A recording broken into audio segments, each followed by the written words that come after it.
Tonight, I'm going to speak to you from Romans 8.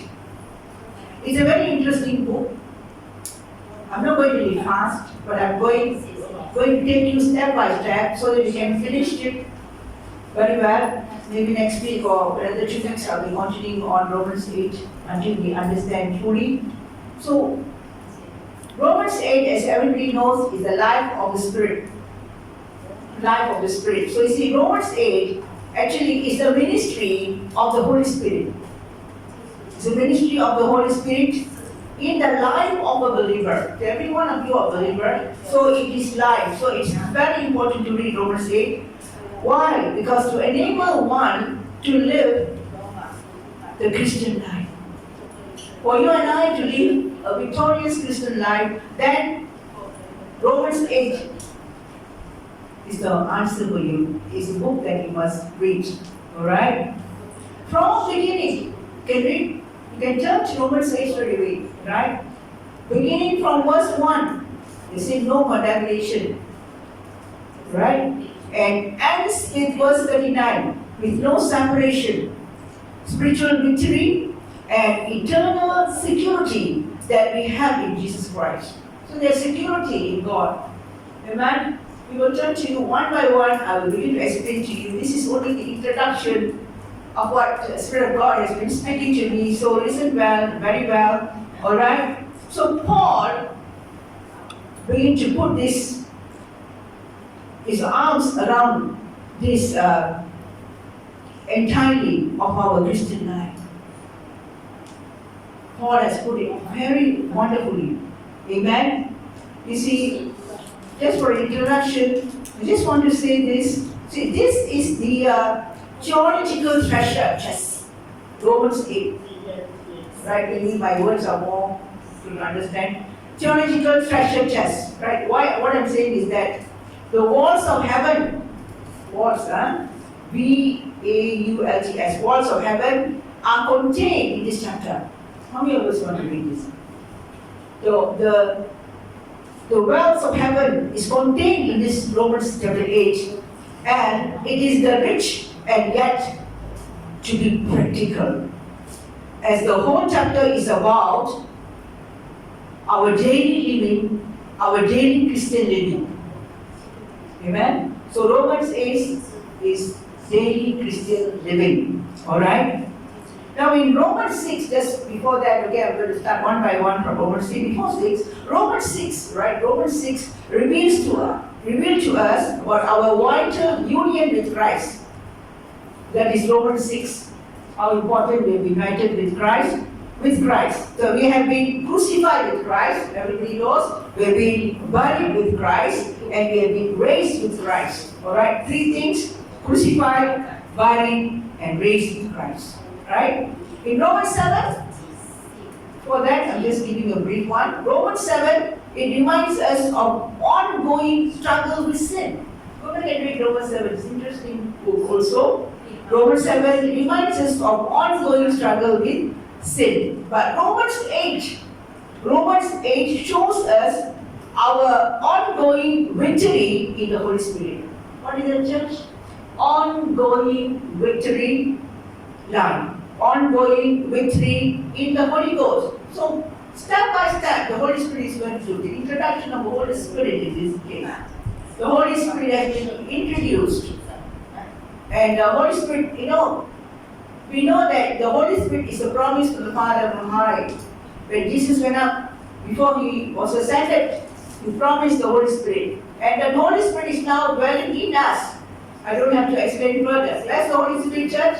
The Holy Spirit is dwelling in you. Everybody say the Holy Spirit is dwelling in you. Amen? So when the Holy Spirit is dwelling in you, that means you are more than victorious. You cannot have a fleshy life. You cannot say one day I live in the Spirit, another day I live, because the Holy Spirit is inside us. So Romans 8 is going to give us the brief understanding of the work of the Spirit. Alright? The works of the Spirit, okay? Works of the Spirit. The first half of Romans 8 is all about the Holy Spirit's work in our life as a Christian. Right? This is the only way a believer can live out the life to which God has called him. So it's very important to read Romans 8. Amen? So no one can live the Christian life in their own strength. Can you live, church? Can you live in your own strength? Huh? Can or not? Cannot. Right. So the only way that you and I can live the Christian life is by the power of God's Spirit. You only can live by the power of the God's Spirit, which He has put within us in order to reproduce the life of Christ. That is why Christ came into our heart. His Spirit is dwelling in us. Amen. So we want to learn one by one, step by step, how these things can help us. Amen. You see, the Holy Spirit, listen to me carefully tonight. The Holy Spirit is mentioned 19 times. Holy Spirit is mentioned 19 times in the first 27 verses of Romans 8. Amen. Holy Spirit factor, very important. Amen. So the Holy Spirit is described here as the Spirit of life.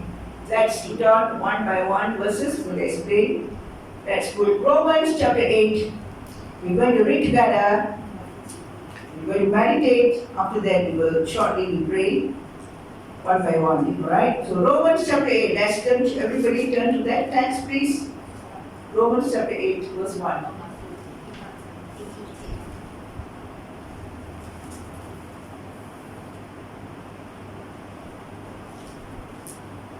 Alright, let's read together. Therefore, there is now no condemnation for those who are in Christ Jesus. What is that? There is no condemnation. Everybody say condemnation? There is no condemnation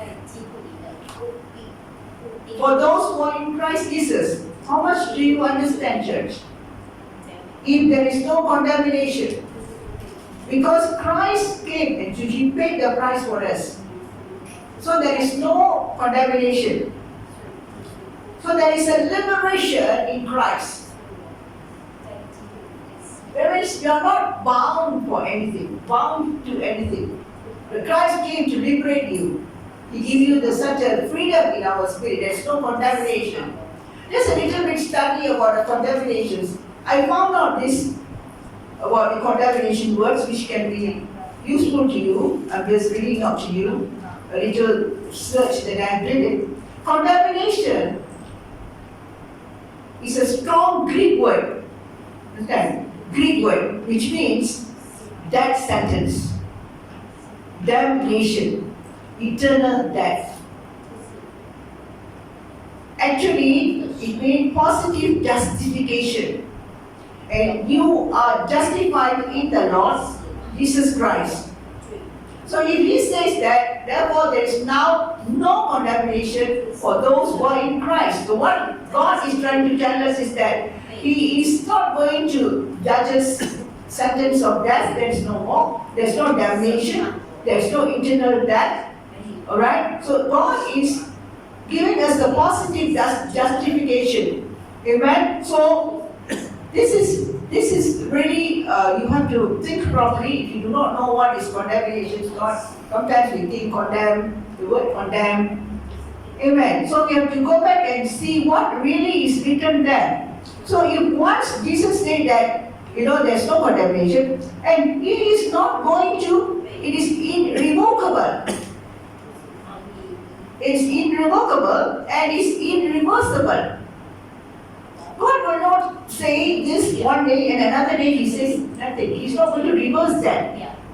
Amen. So there is no condemnation, no one. That's why even a sinner can come to the Lord Jesus Christ. And that is the hope that they have to come to the knowledge of the living God.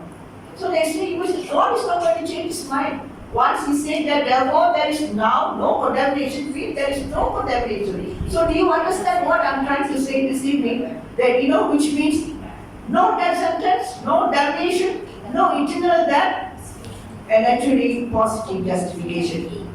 Do you understand, church? Alright, can you put the verse 2 for me? Verse 2. Alright. We'll read together this study. For the law of the Spirit of life in Christ Jesus has set you free from the law of sin and death. You understand? For the law of the Spirit of life in Christ, right? What?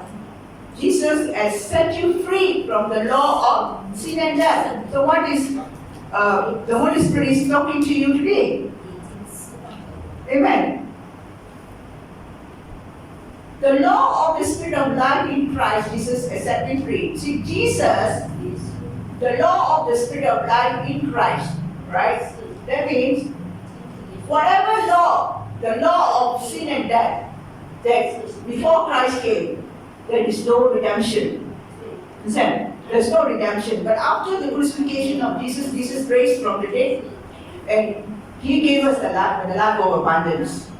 And that is the pay, the price paid by the Christ that we have now with Christ. So for the law of the Spirit of life in Christ, that means we have Christ, Christ has came into you, His Spirit is dwelling inside you, though you have life and has set you free. So there's no bondage, church.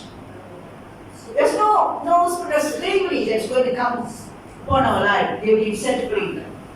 Amen? So this we must understand, no condemnation, and now you are freedom. You have freedom in Christ. Amen? Now, let's turn to the verse 9. Can you put verse 9 for me? I will jump some scriptures here. Verse 9. Verse 9. However, you are not in the flesh, but in the Spirit. If indeed the Spirit of God dwells in you, is the Spirit of God dwells in you, church? Dwells in you, but if dwells in you, but if anyone does not have the Spirit of Christ, he does not belong to Him. That's why the baptism of Holy Spirit is very important. Amen. When we accepted Christ, Christ coming to your house, the Holy Spirit fills you, you have been baptized with the Holy Spirit.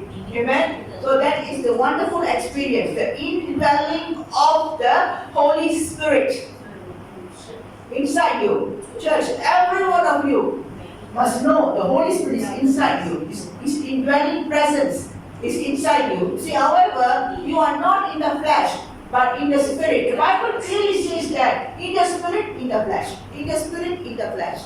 What is He trying to tell us?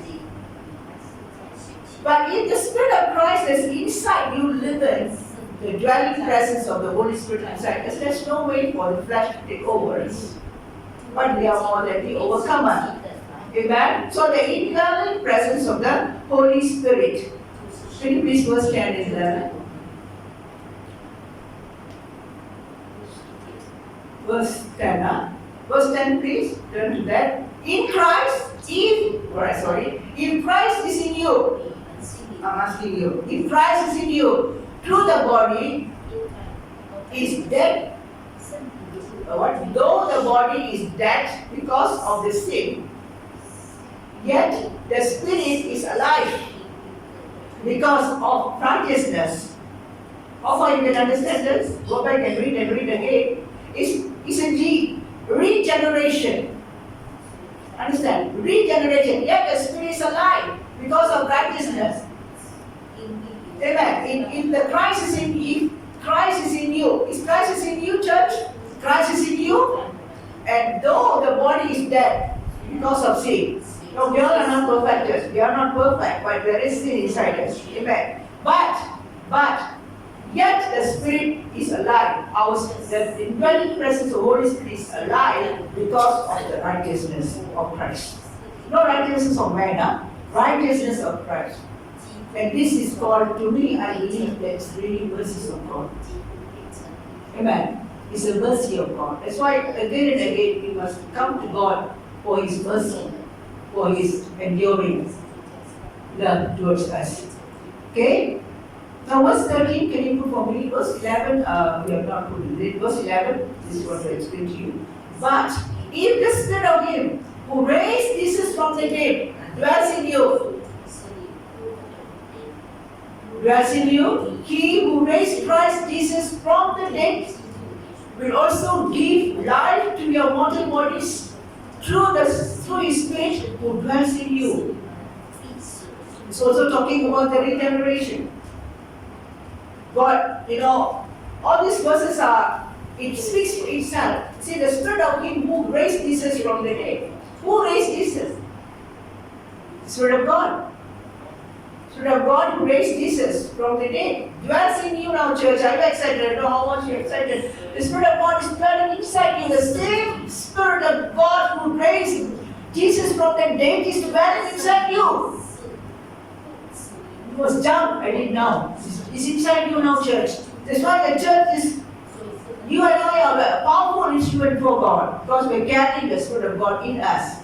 Amen? So, again, He who raised Christ Jesus from the dead will also give life to your mortal bodies through His Spirit who dwells in you. That is why you're not, your organs, your physical organs are not dead. It gives you because the Spirit of Christ is here, inside you. You see here, the Christ Jesus, the Spirit of God, raised this Christ Jesus from the dead, will also give to your the mortal bodies through His Spirit who dwells in you. Spirit of God is inside us. So we can turn away anything against our spirit is attacked by the disease. We have the Spirit of God to take against it. That is why now is the season and time. I've been experiencing so many healings, so many people. As we proclaim healings to them, healings is happening everywhere. So many healings is happening. Instant healing, immediate healing is happening.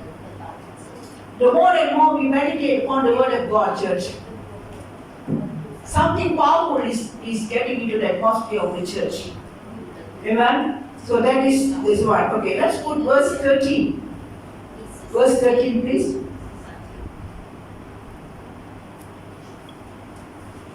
For if you are living according to the flesh, you must what? Die. But if by the Spirit you are putting to death the deeds of the body, you will live. It talks about a mortification. Amen. It talks about a mortification. Right? You see, when we live according to the Spirit, we will live. We will live. Do you want to live, church? Do you want to live a victorious life? You want to live, every one of you, strong in the Spirit? So that is the way. Live according to the Spirit, not live according to the flesh. Everything that the flesh will die. Everything of the flesh is enmity to God.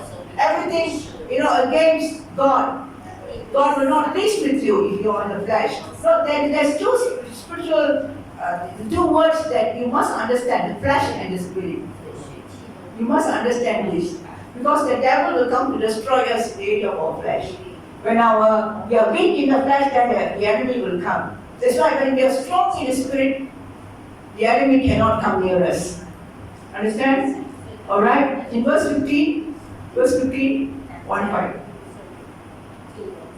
And this is what everybody must know. For you have received the spirit of, you have not received the spirit of slavery, leading to fear again, but you have received the spirit of adoption as sons, by which we cry, Abba, Father. So there is adoption by God. There is adoption by God.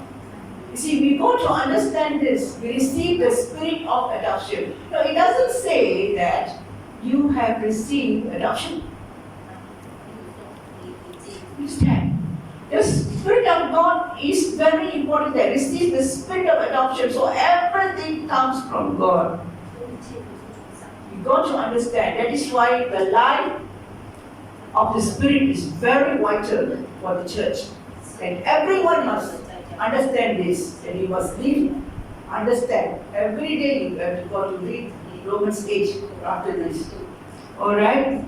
So that is the adoption by God. And in verse 16, please, can you put verse 16? And there is assurance of salvation he has written.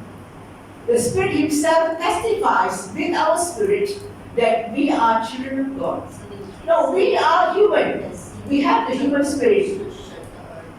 Understand? And the human spirit you can understand. You can understand your spirit.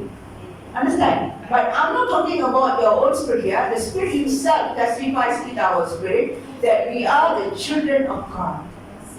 So there is an assurance of salvation. Assurance of salvation that we have been saved. We have been saved by the grace of God. The Spirit Himself testifies our spirit. The Spirit Himself is talking about God's spirit. With our spirit, it means we have our own human spirit, that we are the children of God. So how God is going to communicate to us? We have the Spirit, and God is a Spirit. So the Spirit Himself will come and testify.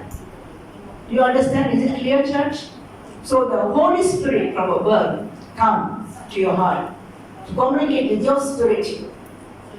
And then we can call Him as the children of God. And because we know that He is, we are being adopted by Him. Alright?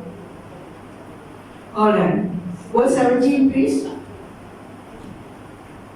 Verse 17. The inheritance is Christ. And if the children also has a God, and what is it? Fellow has with Christ. If indeed we suffer with Him, so that we may also be glorified with Him. So there is an inheritance in Christ. You and I are inheritance. We are the heirs together with God. If children has also, and just before the verses you already said that we are His children, and now we say if children has also, has of God.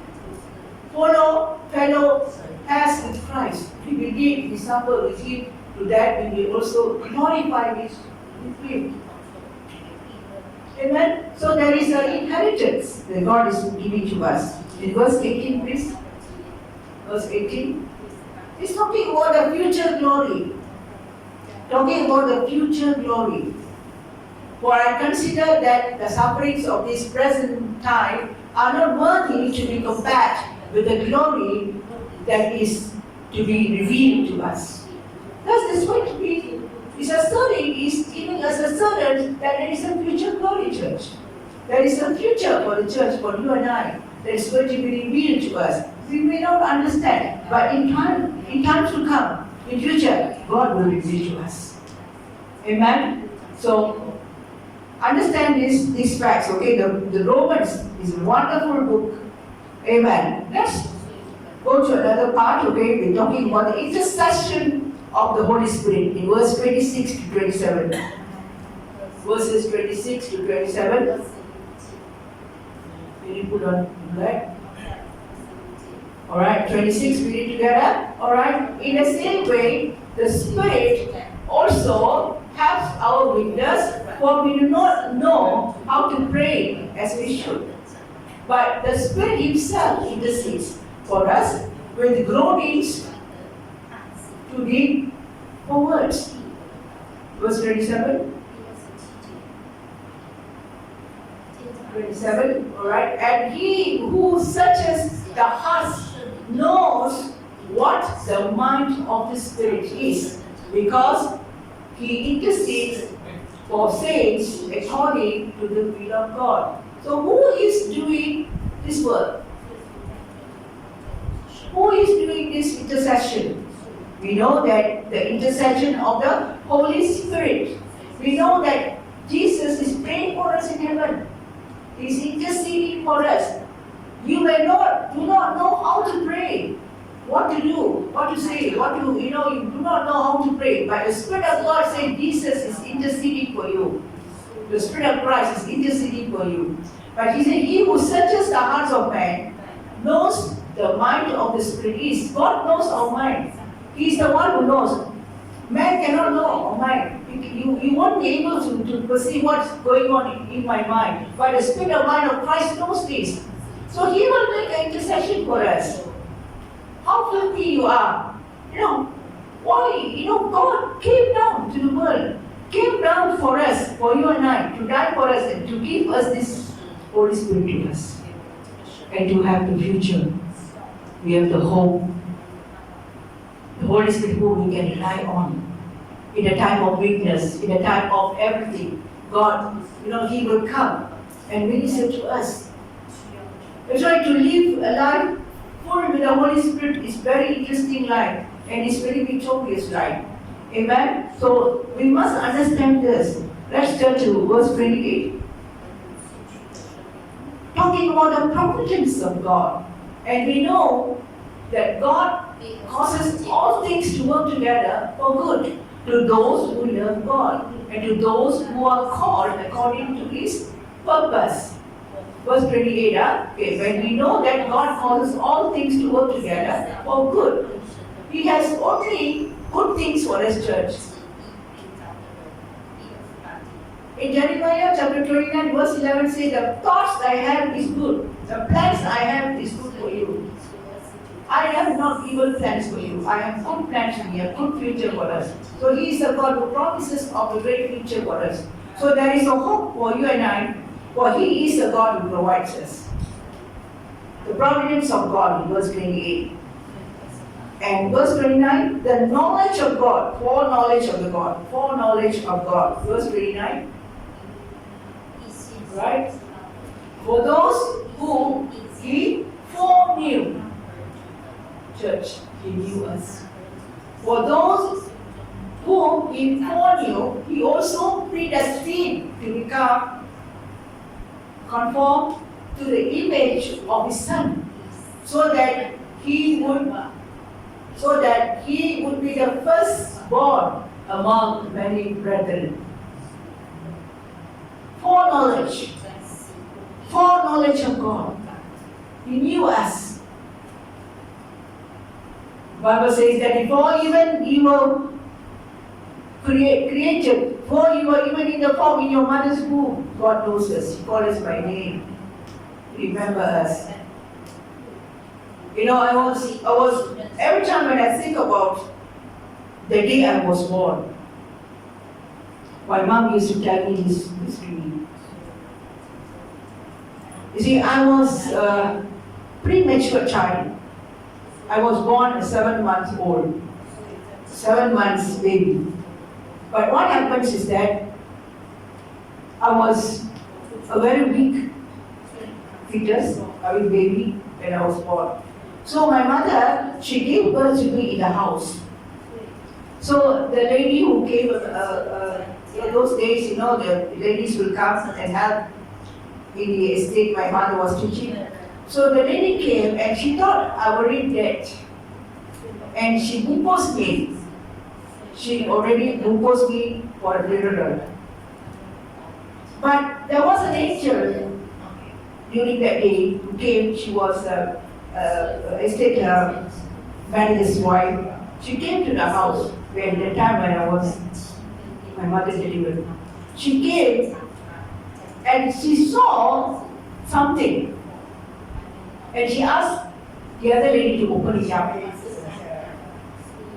And when she opened it up, she said she's still alive. And she bathed me, according to my mom, she bathed me and began to feed me because I was very small, very, very small. She began to feed me with a small spoon. And slowly, days by days, I began to grow. I was simply reminded of my birth. I said, God predestined me. The Lord knows me. He never let me die. God knows my future. He knows. He called me by name. I didn't name myself Ruth. He called me by name. I remember all these things. I really thank you to God that I'm alive. I'm alive using His hands for a greater purpose. He has called us for that purpose. Alright, so He is our God. He foreknowledge of God. He knew you. He knew you and I. He knew He will pick you up and choose you to be in the kingdom of the light. Alright? If not, I will not be in the kingdom of light. I will not be in the kingdom of heaven. I would have dead and gone without knowing Jesus Christ. Amen? Alright? Now, in verse 28 to, maybe we can turn to 30, verse 30. There is an effectual call for each and every one of us. Effectual call, right? Verse 28, 30. And these who, what verse is that? 30. Predestined, he also called, right? And those who, these who, but those who he predestined, I already told you, he also called, church, he also called, and these whom he called, those whom he called, he also justified, and these whom he justified, he also glorified. Aren't you glad, church? He picked and chose you, he predestined you, and he called you. And he called you, and those whom he called, he also justified. And those whom he justified, he also be glorified. You know, sometimes we think, the working of God in our lives, sometimes we go through certain things in our life. God process, God's, as we walk before God and we go through trials and patience in our life, we've been justified, we've been, every time when we come to God, we say, oh God, why you forsake me? Sometimes we ask that question. And then a lot of questions that is going to in our life. But you see, God will justify us. But for what? If we justify, He also will glorify us. Amen? Because He has calling in our life. Every one of you will be called by God. Called by God means not full-time work. Amen. Called by God, everyone is called by God. If you are a doctor, you are called. If you are a pastor, you are called. If you are a businessman, God called you. If you are in every vocation, you can serve God. Amen. But you see, when God calls us, there is a calling, effectual call. It's called effectual call of God upon our life. Because of the calling of God, there is even when I was a baby, God knows that He will call me. So we can rejoice. Amen. In 35 to 39, alright, can you put that on that? 35 to 39 is our eternal security. Right, let's read it together. Our eternal security, 35 to 39. So, who will separate us from the love of Christ? Who will separate us? Will tribulation, or distress, or persecution, or famine, or nakedness, or what?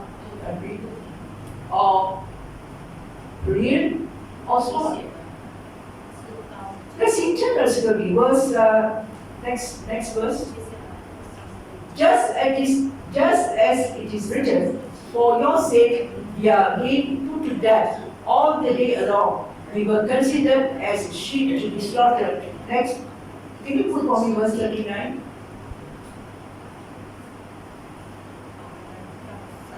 No height, no depth, nor any other created things will be able to separate you and I from the love of God, which is in Christ Jesus our Lord. So there is an eternal security. We will be forever protected by God. So this is very important for us to know and understand. If you have the Holy Spirit, these are the things the Holy Spirit will reveal to you. All these things is written in the book. Amen. There are many things that we can learn from this. Alright? And for today, I will stop and I will explain to you further in the near future. Alright?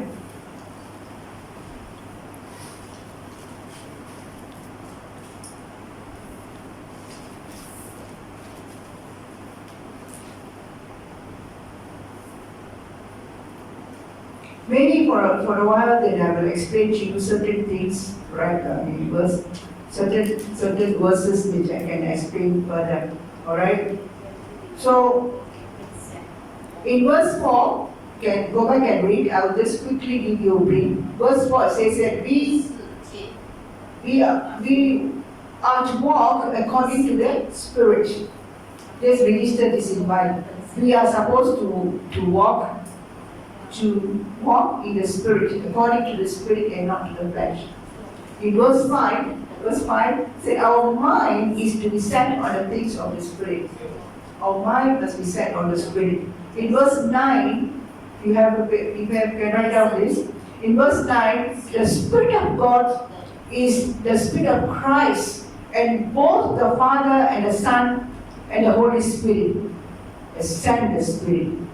The Spirit of God is the Spirit of Christ, and both the Father and the Son have sent the Spirit. You have to register this in your mind. And in verse 11, I'm summarizing for you, the Spirit raised Jesus from the dead, and this Spirit dwells in you to recreate the life of Christ. That's why I say to regenerate you. Right? In verse 13, it says, it is by the Spirit that we put to death the deeds of the flesh. So the Spirit of God is the one. We are more than a conqueror. We are more than an overcomer. Nothing can come near us. Amen? The Spirit that we put to death every deeds of the flesh. Right? Don't believe the tactics of that evil one. You have to overcome and say the word of God. Quote this scripture to the devil. Right? Now, even our resisting temptation and putting sin to death is by the enablement of the Holy Spirit. It's the enablement by the Holy Spirit, church. We are led by the Spirit that we are the children of God.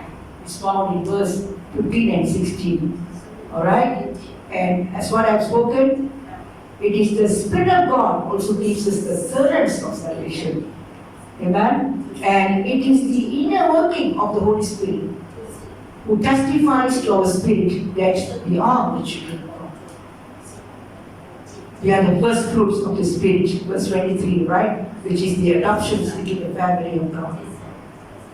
Now it is the Holy Spirit who intercedes for us and prays according to our weaknesses. So when we are weak, the Lord knows. For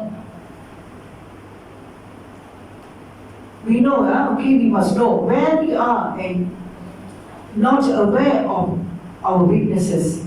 The Spirit of God intercedes for us. Listen carefully to this. Even in the areas you're struggling at, church, where we are not aware of our weakness, that is the time, there is the situations in your life where you are not aware of your weakness. I don't know whether you experienced that, but the Spirit of God intercedes for you. So I say there is a hope for you. Amen? There is a hope for you. Now this chapter 38 is all about the Holy Spirit impact on the life of a believer. So every believer, everyone must read this Romans 8. Amen? And in the book of, in closing, in the book of Galatians, can you please turn to Galatians chapter 5, verse 16. Galatians chapter 5, verse 16. 16. Galatians. Okay, Galatians. Where it talks about walk by the Spirit and you will not carry out the desire of the flesh.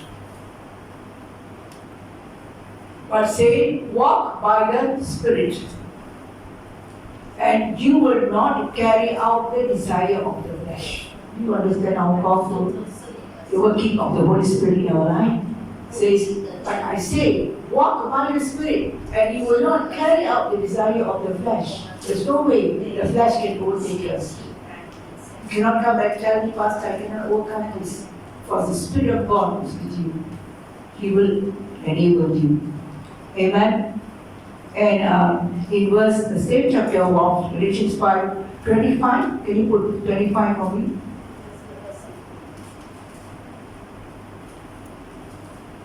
If we live by the Spirit, if we live by the Spirit, let us also walk by the Spirit. Can you walk by the flesh?